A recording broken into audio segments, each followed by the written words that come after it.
ఇందులో ఇప్పుడు ఇవాళ మన సాక్షి పత్రికలోనే ఆయన ఎప్పుడెప్పుడు ఎన్నెన్నిసార్లు ఎవరెవరిని ఉద్దేశించి ఏ ఆఫీసర్ని ఉద్దేశించి పిచ్చపిచ్చగా ఉందా, తమాషాగా ఉందా, నీ ఉద్యోగం ఓడగొడతా అని ఎన్నో రకరకాల వ్యాఖ్యలు చేసిన సందర్భాలు చాలా వచ్చినాయి. అయితే ఆయన ఏంటంటే ఆయనకి ఒక గొప్ప వరం ఏంటంటే ఆయన అన్నీ మర్చిపోతాడు. ఆయన అన్నీ మర్చిపోయి తను ఏమీ అసలు ఎప్పుడు ఎవరిని అనలేదని, లేదా తను ఎప్పుడు ఏమి చెప్పలేదని, తను చాలా చాలా పవిత్రంగా ఉన్నానని ఆయననే ఫీల్ అయ్యి జనం అందరూ ఫీల్ అవ్వాలని ఆయన కోరుకుంటాడు.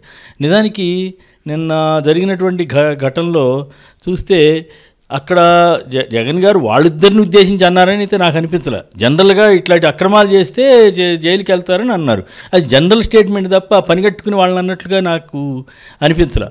ఒకవేళ అది అన్నా కూడా అదేదో పెద్ద నేరం అయిపోయినట్లు, పెద్ద బ్రహ్మాండం పడి మీద పడినట్లు కాదు కదా. ఆ మాటకు వస్తే ఇంత బాధ్యతాయుతమైన ఐఏఎస్లు, ఐపీఎస్లు 29 మంది గోదావరి పుష్కరాల్లో చనిపోతే, తొక్కిసలాట్లు జరిగిపోతే ఇదంతా పోలీసులు తప్పే అని చంద్రబాబు అంటే ఒక్క పోలీస్ ఆఫీసర్ మాట్లాడారండి. నాకు అది ఆశ్చర్యం. ఈ అధికారుల సంఘాన్ని నేను మొన్న అడిగాను కూడా, అయ్యా మీరు ఇంత బాగా చెబుతున్నారు జగన్ గారి గురించో లేకపోతే రోజా గారి గురించో అంటున్నారు, మరి మీరు ఇంత పెద్ద సంఘం, ఇంత పెద్ద పోటుగాళ్ళు కదా, 29 మంది సరిపోతే కేసు పెట్టని దేశం ఎక్కడైనా ఉంటుందండి అసలు? అది ఏ రాష్ట్రమైనా ఉంటుందండి మన దేశంలో? అది చాలా ఆశ్చర్యం అనిపిస్తుంది. ఇప్పటికి కూడా నాకు అర్థం కాదు, ఇంతకీ ఆ తొక్కిసలాటకి బాధ్యులు ఎవరు? కనీసం కేసు పెట్టారా లేదా? అట్లాంటి ఘోరమైన నేరాలకేమో కేసులు పెట్టరు. అపోజిషన్ వాళ్ళు ఎవరన్నా చిన్న మాట అన్నానో అది తప్పు అయినా కాకపోయినా సరే ఏదో రకంగా వేధించాలనే తీరుతోటి ఇది చంద్రబాబు గారు ఏదో అనుకుంటున్నారు, కానీ అది తర్వాత రోజుల్లో ఆయనకే బూమరాంగ్ అవుద్ది. ఆయన అర్థం చేసుకోవాలి. ఆయన తెలివి తక్కువడేం కాదు, చాలా జిత్తులు తెలిసినటువంటి నేర్పరి, చాకచక్యం ఉంది, చాలా అమోఘమైనటువంటి తెలివితేటలు ఉన్నాయి. ఇట్లాంటి తెలివితేటలు ఇవన్నీ కూడా ఆయన తర్వాత రోజుల్లో ఆయనకే ఎదురు తిరిగే ప్రమాదం ఉంటుంది.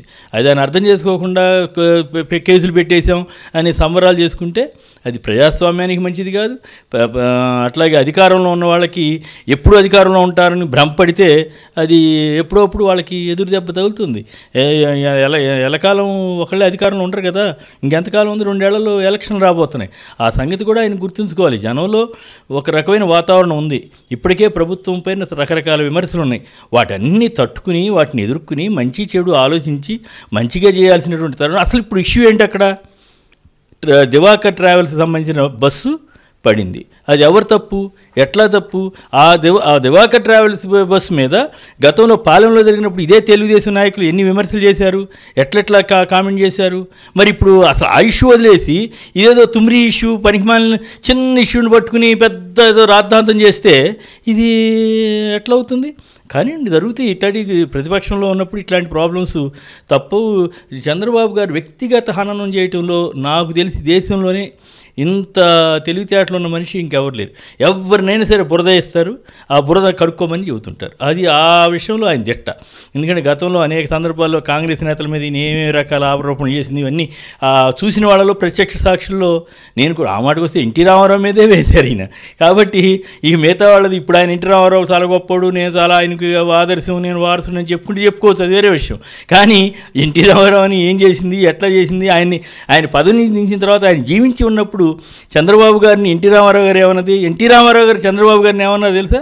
ఈ సినిమా వాళ్ళకి రోజులు పోయినాయి, ఇప్పుడంతా పాలించే వాళ్ళకి రోజులు అని అన్నారు.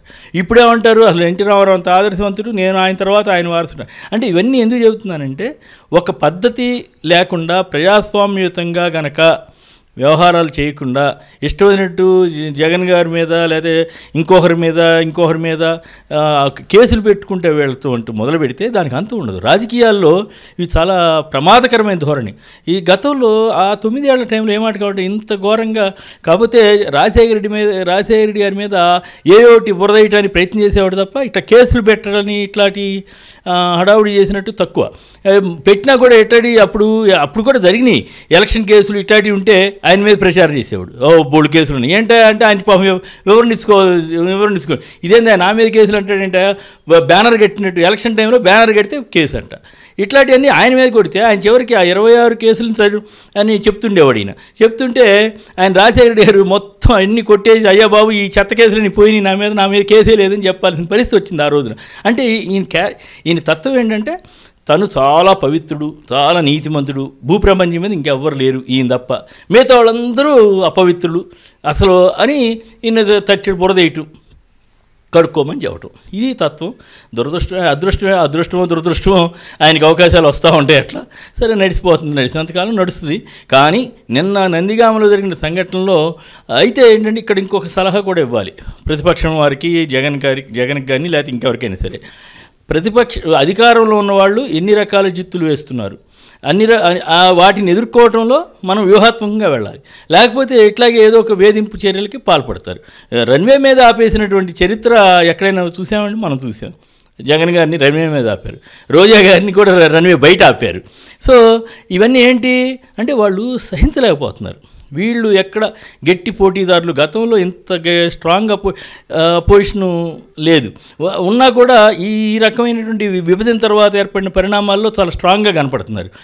ఒకప్పుడు చంద్రబాబు నాయుడు గారు అసెంబ్లీలో ఎంత గందరగోళాలు సృష్టించాడో మాకు తెలుసు, ఎన్ని రకాలు చేశారో తెలుసు. అయితే ఇప్పుడు ఆయన ఏమీ తెలియనట్టు అసలు చాలా పద్ధతిగా వ్యవహరించినట్టు అసెంబ్లీలో ఈయన గవర్నర్ సీట్ లాగేసిన చరిత్ర తెలుగుదేశం పార్టీ ఎమ్మెల్యేలది ఉంది. మేము అప్పుడు సస్పెండ్ చేశారు, ఇవన్నీ జరిగినాయి కదా.